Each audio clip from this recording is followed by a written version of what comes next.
السلام عليكم يا جماعة الربع. هذا فندق اسمه دايموند بالبحرين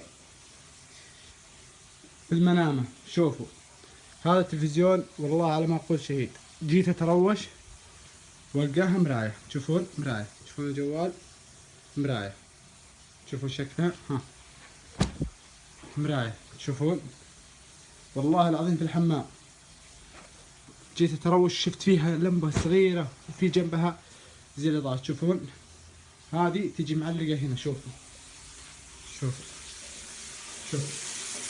شوفون هنا التروش، هذا موقعها، شوفوا سيافتها.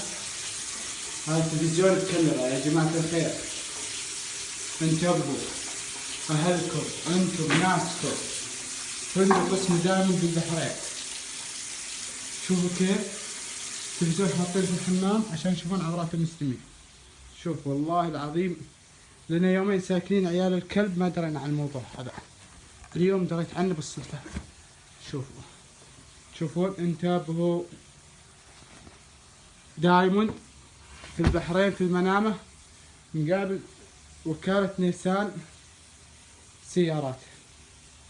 السلام عليكم ورحمة الله وبركاته. والله أنا خايف الحين أشتكيهم ولا أسوي لهم مشكلة يغرموني قيمة الطاولة اللي أنا كسرتها لأن ثقيل وطاح علي وكسر الطاولة.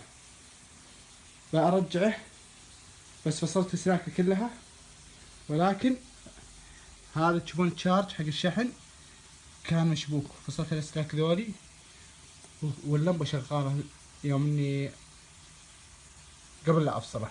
بعد ما فصلته طفت اللمبة. اتوقع انه يشحن على مدار الساعة. شوف هذا ارقامه،